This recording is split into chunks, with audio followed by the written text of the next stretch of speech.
you remember the first time you stepped into an arena to witness a collision of good versus evil, the excitement in the air, the roar of the crowd,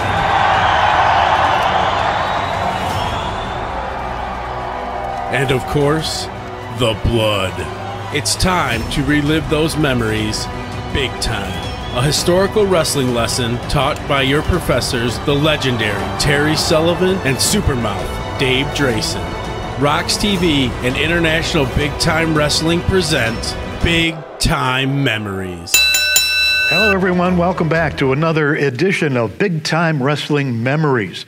I'm Terry Sullivan along with Dave Drayson. Thank you for all the positive feedback on the shows we've done so far, and a lot more coming up, including today. Oh, the one and only Irish Mickey Doyle. Oh, good friend, good friend. This should be fun. Yeah. Well, his name is really Mike Doyle. No kidding. And he's like one of the few big-time wrestling stars that are still with us.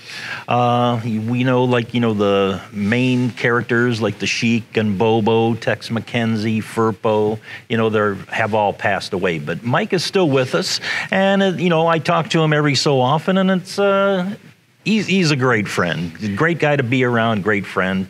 And let's talk about his career. Yeah, I can remember very specifically when he first broke in, but as far as his training, he was a Lou Klein student. Yeah, he was a great athlete in high school, specialized in baseball, but he kept on getting injured. And he was into wrestling, always attended shows at the Olympia Stadium and Cobo Arena in Detroit, and he had aspirations. And one day he went to Klein's gym, the dump that was in Allen Park, Michigan, I'm sorry to say, but I could tell you stories about, as a young kid going in there. And it's I'll have to do a segment on that one of these days. Yeah, it was, bare bones, a hard mat.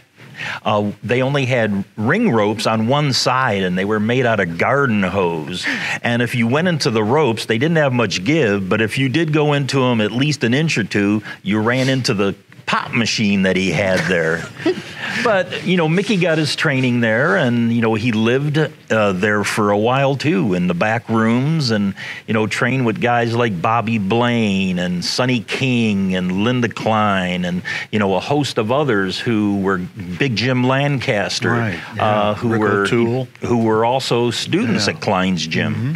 And, that's where he got his training, and he made his, debut going against, he was... used as an enhancement talent, in his beginning, but he had really nice complimentary things said to him, mainly by Lord Layton, who was really behind him. Yeah, I can remember very clearly when Mickey started, and I think it was still on CKLW from Windsor at that time. Channel this would 9. have been what year, 67, 68? 68. Thereabouts? 68, 69. And I can remember Mickey, and we talk about an enhancement talent. That's somebody who is put in, and mainly they're inexperienced, they're green, and more than often than not, they lose. They're just getting started, and that was the case with Mickey. Except Mickey came in, and he had something that, with the exception perhaps of Sonny King, that a lot of the students out of Lou Klein's gym just didn't have that much of. Mickey had charisma. Mickey was an athlete. Mickey could go. He had drive. He was so natural in that ring, just a beautiful technician, and that showed. And Lord Layton, who had the ability as the commentator at ringside to really make or break a star in that ring, took to Mickey Doyle. And I mean, Mickey had it all. Good-looking young guy. Layton would say, well, the young ladies go crazy. They're sending me mail about Mickey Doyle. But he had a Layton good physique. Layton really put him over. Yes, he did. And, to the crowning achievement of Mickey Doyle, in his first few years, he was crowned 1971 Rookie of the Year. And for good reason. He, like we said, he was a great athlete. He was an up-and-coming wrestler who was going to make it, in time. But at the time he was working Detroit, he just wasn't getting a lot of wins. He wasn't getting a big push, and I think it was time for him to leave the territory and go somewhere else to see if he could, make a name for himself. Along with that, that means he wasn't making much green. Yeah. Well, I know Mickey, and we talked about it before, and like some of the payoffs that he got, he'd go and do, a match somewhere, and counting food and gas and hotel and everything, he ended up... Lou Klein's percentage at the time, too, the 10%, but he would end up losing money in the long run, when he came home. Right, yeah. And that was the plight of a lot of... wrestlers, up and coming in that day. But he went down south, went to Alabama, Mississippi area. Gulf Coast. Right, the Gulf Coast territory. And he hooked up with a crazy guy by the name of Mike Boyette. Really wild, crazy kind of guy. Had a look about him, and he was another great athlete. And they teamed him up with Mickey, and they became the California hippies. They had the big bushy hair. They wore the, psychedelic clothes of the day, and they were a big hit. They made it really big. And, their time down south in the Gulf Coast, they made a name for themselves, and, they were wanted. The other parts of the territory in Texas and in California, and that's where they went next, to California. And the only problem was Mike Boyette, he was a loose cannon, and he missed being home. And what ended up happening is he left Mickey, he went back home and left Mickey in California, to fend for himself. And he did, he traveled around, making good, but it came time that he had to come home, and, he came back to Bigtime Wrestling and was welcomed back. And, he had more experience, more talent, and he started picking up some wins. But then, things kind of soured. He just wasn't making enough money to support a family and to buy a home and a car and, things like that you need to become a successful person, not only as a wrestler, but in life. Not to mention no retirement plan or pension or anything like that. Right. And smart as he was, he ended up taking a job at the U.S. Post Office. And that's where he got a good pay, and he got health care, and he got insurance, and he got everything. Sure. So he was doing wrestling on the side. And what happened, he was off for a few years, and doing his post office thing and making, a good career for himself. And one day he was at... I think it was either the Sheraton Cadillac Hotel or the Guardian building in downtown Detroit. Oh, yeah. And he happened to run into a guy that he knew, and his name was Al Costello, one of the fabulous Kangaroos from, time ago. Yeah. And, they rekindled, and Al Costello said, "Hey, mate, I'm looking for a new partner, to reinvent the Kangaroos." And he invited Mickey to become one of the Kangaroos, and they did. They formed the tag team, but they were missing one key element. I say the key element. What could that be? Well, back in the day with the fabulous Kangaroos, Al Costello and Roy Heffernan had Wild Red Berry as their manager. Right. Then Al Costello and Don Kent, the fabulous Kangaroos, had George Cannon as their manager. Yeah. Where are we going with this? Al Costello and Mickey Doyle didn't have a manager yet. Oh, my goodness. Who could they possibly find? They took one of the best in the business, I think. They picked the Supermouth. So I was the manager for Al Costello and Mickey Doyle, the new version of the fabulous Kangaroos. And we had a great time with it.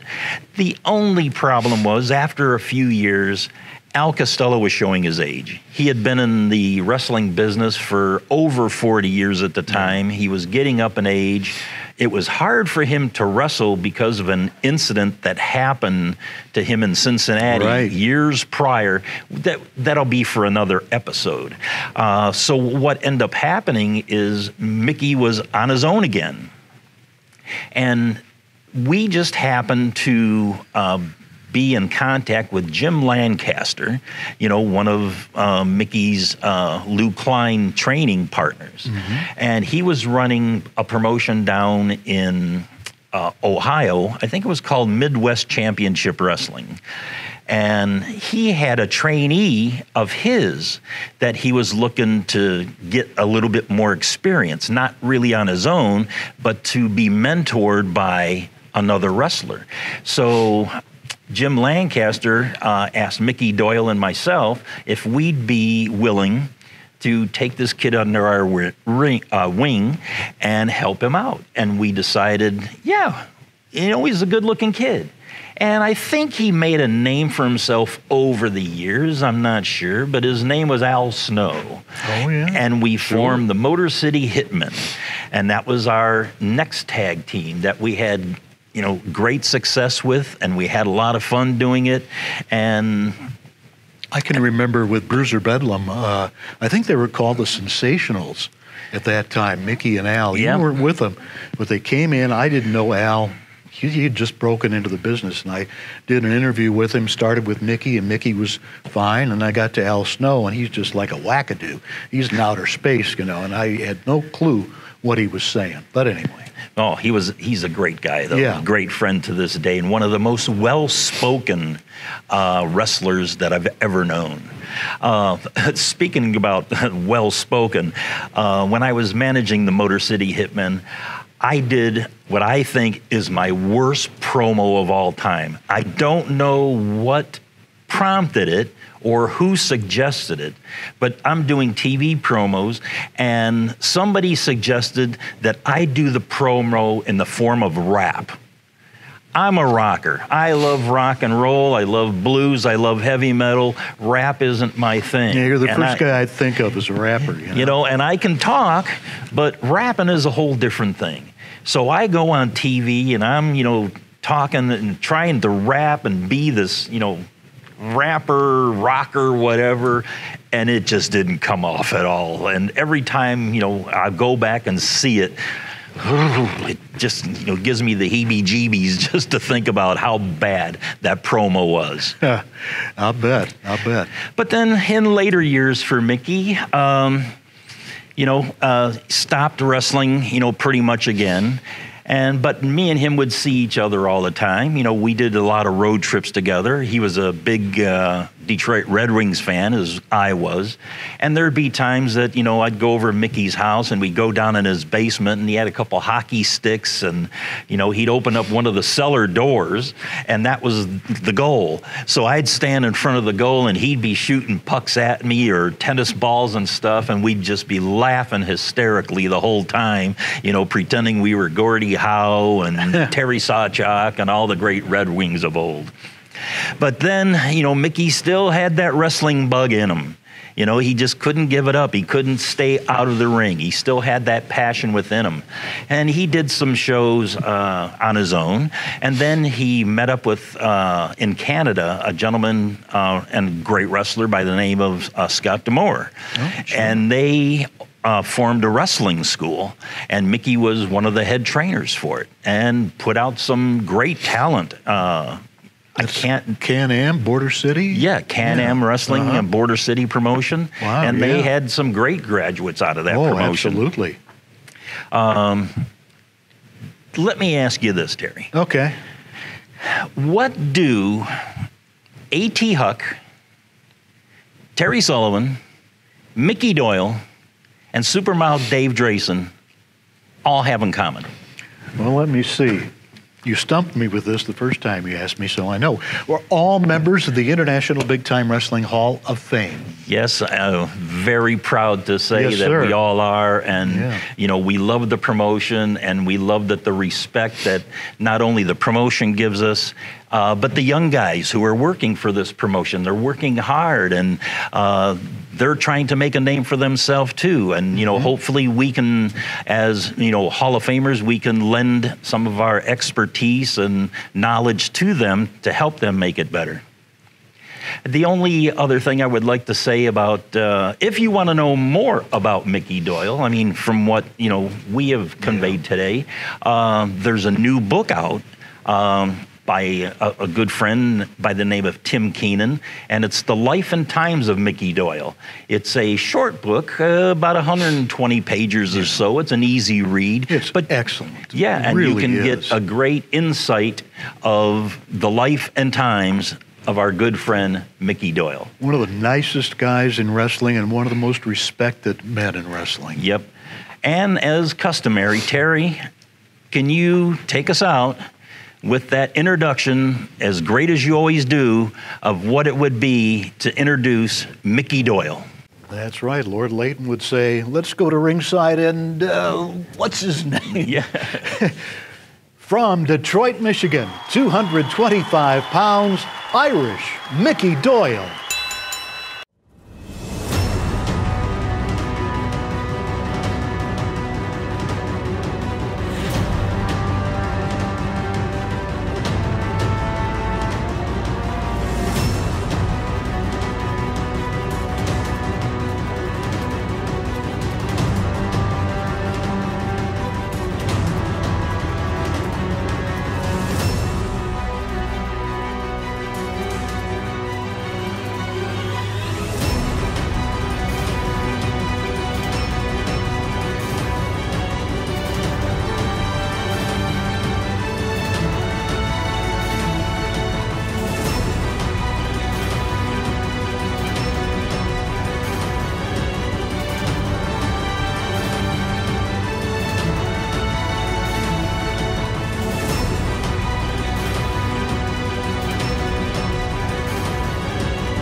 Really proud to say that I'm a part of IBW. I take pride in IBW that we are a family-run company. It's a fight. It's a sport. IBW tradition has always mattered. You're going to see world-class professional big-time wrestling at its best. This ain't no sports entertainment. This is professional wrestling. International Big-Time Wrestling's The Fix. Each and every week, your fix of IBW action. You want entertainment? Look no further than ROX-TV. International Big-Time Wrestling! Wrestling fans, if you like what you've seen, don't forget to like, comment, subscribe, and also don't forget to ring that bell.